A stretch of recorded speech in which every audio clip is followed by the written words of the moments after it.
Hi అండి అందరికీ welcome back to హాసినిరెడ్డి kitchen. ఈరోజు హాసినిరెడ్డి కిచెన్లో కొబ్బరితో చేసిన భక్ష్యాలు చేస్తున్నానండి.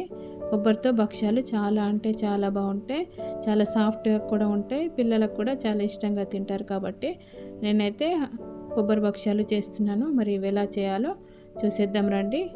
ముందుగా అయితే మైదా పిండి తీసుకుంటున్నాను. 1 కప్పు మైదా పిండికి బదులుగా గోధుమ పిండి అయినా కూడా తీసుకోవచ్చు, లేదంటే అది సగము ఇది సగమైనా తీసుకోవచ్చు.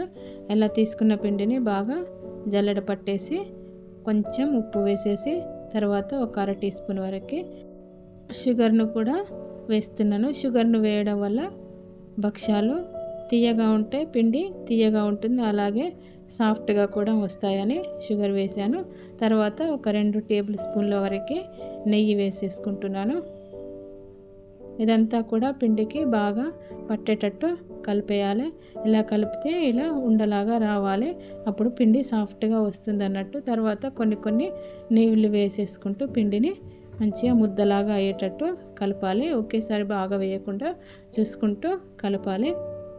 పిండి ముద్దలాగా అయిన తర్వాత అరచేయి వేసి ఇలా బాగా కలపాలి. దీంతో ఏంటంటే పిండి సాఫ్ట్గా అవుతుంది. తర్వాత దీనిపైన ఒక బౌల్ పెట్టేసి పక్కన పెట్టేయాలి. తర్వాత ఇప్పుడు కొబ్బరి కోసము నేనైతే ఇంట్లో కొట్టిన కొబ్బరి ఉంటుంది కదండి, అవన్నీ కూడా ఇలా ఎండలో ఎండబెట్టి ఉంచాను. వీటితోనే కొబ్బరి తీస్తున్నాను. కొబ్బరికాయ కొట్టిన కుడకలు ఇలా తెల్లగా ఉండాలంటే కొట్టిన తర్వాత ఎండ బాగుంటే ఎండలో పెట్టాలి, లేదంటే ఫ్రిడ్జ్లో పెట్టేస్తే ఇలా తెల్లగా ఉంటాయి. ఫ్రిడ్జ్లో పెట్టేసి ఎప్పుడు ఎండ వస్తే అప్పుడు మళ్ళీ ఎండలో పెట్టేసి పూర్తిగా ఎండే వరకు ఎండలోనే ఉంచితే ఇలా తెల్లగా ఉంటాయి. తర్వాత కొబ్బరి చిప్పను కూడా ఈజీగానే పైన ఏదైనా బరువుతో కొట్టితే ఇలా ఈజీగానే ఊడొస్తాయి. అన్నీ కూడా ఇలా అన్నీ చేసేసుకొని మిక్సీ పట్టడానికి మరి పెద్దగా ఉంటాయి కాబట్టి చిన్న చిన్న ముక్కల్లాగా కట్ చేసుకొని రెడీ ఉంచుకోవాలి. తర్వాత మిక్సీ జార్ తీసుకొని ఇవి కొలవాలి. నాకైతే ఇవి 2 కప్పులు అయినాయి. దీన్ని బట్టే మనం షుగర్ ఎంత వేసుకోవాలో తెలుస్తుంది కాబట్టి ముందుగా అయితే కొలవాలి. 2 కప్పులకి నేనైతే 3/4 కప్పు షుగర్ వేసాను. అలాగే 1/4 కప్పు పాలు కూడా పోస్తున్నాను. తర్వాత 2 యాలకులు కూడా ఇప్పుడే వేస్తున్నాను. ఇవి కూడా వేసేసి మిక్సీ పట్టేసుకోవాలి. ఇవన్నీ కూడా ఇలా అవుతుంది. తర్వాత దీన్ని చేతిలోకి తీసుకొని చేస్తే ఉండలాగా ఇలా వస్తుంది. ఉండలాగా వస్తుందంటే అన్నీ పర్ఫెక్ట్గా సరిపోయాయి అన్నట్టు.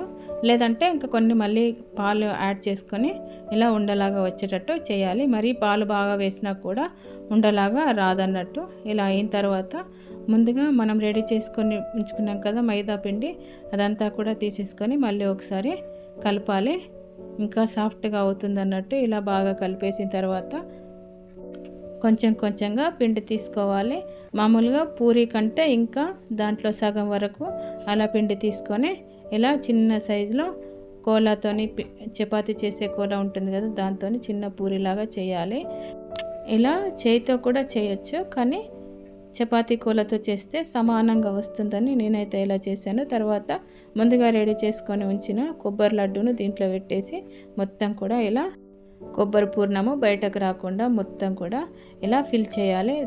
ఇలా చేయడం వల్ల ఏంటంటే పూర్ణం అనేది బయటకు రాకుండా ఉండాలి, లేదంటే అది బయటకు వచ్చేసి మొత్తం కూడా ఓడిపోతుంది అన్నట్టు. ఇలా అన్నీ కూడా ఇలాగే చేసేసి రెడీ ఉంచుకోవాలి. ఇలా ముందుగా చేయడం వల్ల ఏమవుతుందంటే మనం చేసేటప్పుడు ఈజీగా అయిపోతుంది. తర్వాత ఒక ప్లాస్టిక్ కవర్ లేదంటే బటర్ పేపర్ అయినా సరే తీసుకొని ఇలా దీన్ని పెట్టేసి మెల్లగా చేత్తోనే ఇలా అనేసి తర్వాత దీనిపైన కవర్ పెట్టేసి కోలతో కానీ లేదంటే చేతితో కానీ సమానంగా అలాగే ముందుగా మనం పూరి చేసినాం కాబట్టి పిండి అంతా కూడా అంటే మైదా పిండి అంతా కూడా సమానంగా సరిపోతుంది. మామూలుగా చేతితో చేసినప్పుడు ఇలా రాదు. దాంతో ఏమవుతుందంటే కొబ్బరి అంతా కూడా బయటకు వచ్చేస్తుంది. లోపల ఏ పూర్ణం పెట్టినా సరే అదంతా కూడా బయటకు వచ్చేస్తుంది. ఇట్లా చేయడం వల్ల ఏంటంటే మైదా పిండి అంతా కూడా కవర్ అయ్యి లోపల ఉన్న పూర్ణం అనేది బయటకు రాదు. ఇలా కూడా అంతా చేసేసి ఇప్పుడు స్టవ్ పైన ప్యాన్ పెట్టేసి వేడైన తర్వాత నూనె కానీ లేదంటే నెయ్యి కానీ వేసేసి ఆల్రెడీ చేసి ఉంచిన భక్ష్య దీంట్లో వేయాలి. ఇది చేసినంతసేపు కూడా స్టవ్ను సిమ్లోనే ఉంచాలి, ఎందుకంటే కొబ్బరి కొంచెం కరిగినట్టే అవుతుంది కాబట్టి ఇలా కొంచెం సేపు కాలిన తర్వాత మళ్ళీ మీడియం ఫ్లేమ్లోకి మార్చినా పర్వాలేదు, కానీ ముందుగా అయితే సిమ్లోనే ఉంచి ఇలా అంతా కూడా నూనె కానీ లేదంటే నెయ్యి కానీ రాసేసి 2 సైడ్లు అటు ఇటు అనుకుంటూ మొత్తం కాల్చుకొని పక్కన పెట్టేస్తే సరిపోతుంది. ఇలాగే అన్ని భక్ష్యాలను కూడా చేసుకోవాలి. కొబ్బరివి చాలా అంటే చాలా బాగుంటాయి. మామూలుగా కొబ్బరి పూర్ణం కూడా మనతే చేసుకొని ఒకసారి పెట్టిన తర్వాత 2-3 రోజులైనా కూడా చేసుకోవచ్చు. బయట ఉంచినా కూడా పర్వాలేదు, బూజు లాంటివి ఏమీ కూడా రావు. ఇవి కూడా ఎప్పుడు కావాలంటే అప్పుడు వేడివేడిగా చేసుకొని అయితే తినొచ్చు. పూర్ణం ఎక్కువ రోజులు ఉంటుంది కాబట్టి ఎక్కువ రోజులైనా ఇలా వేడివేడిగా చేసుకొని తింటే సరిపోతుంది. ప్రతిసారి కూడా అంతే, పూర్ణం పెట్టేసిన తర్వాత ఇలా వేళ్ళతో అంటే ఏంటంటే భక్ష్య అనేది మొత్తం కూడా సమానంగా వస్తుందని నేనైతే ఎలా అంటాను. మైదా పిండి ఇంకా కొంచెం లూజ్గా కలిపితే ఇంకా ఫ్రీగా ఇలా జరుగుతుంది. ఇలాగే అన్నీ కూడా చేసేసుకోవాలి. ఎప్పటికప్పుడు వేడివేడిగా చేసుకొని వీటిని కూడా నెయ్యితో తింటేనే బాగుంటాయి, చాలా అంటే చాలా బాగుంటాయి. ఇలాగే అన్నీ చేసేసుకోవాలి. 2 వైపులా కూడా కాల్చేసి ఇలా చేసుకుంటే సరిపోతుంది. అంతేనండి. ఉగాదికి పప్పు భక్ష్యాలతో పాటు ఇలా కొబ్బరి భక్ష్యాలను కూడా ట్రై చేయండి. ఎప్పుడు మీరు ట్రై చేయకపోతే కనుక. అలాగే మీ ఫీడ్బ్యాక్ ఏంటో కూడా నాకు చెప్పండి మెసేజ్ ద్వారా, అంటే కామెంట్ బాక్స్లో మెసేజ్ పంపించండి. ఇంతేనండి భక్ష్యాలు చేయడం. ఈ వీడియో అయితే మీకు నచ్చిందని అనుకుంటున్నాను. ఈ వీడియో కనుక మీకు నచ్చితే వీడియోని లైక్ చేయడం అలాగే షేర్ చేయడం మర్చిపోకండి. అలాగే ఇప్పటివరకు హాసిని రెడ్డి కిచెన్ ఛానల్ని సబ్స్క్రైబ్ చేసుకోకపోతే సబ్స్క్రైబ్ చేసుకోండి, అది నాకు సపోర్టివ్గా ఉంటుంది. అలాగే పైనున్న గంట సింబల్ను కూడా టచ్ చేయండి.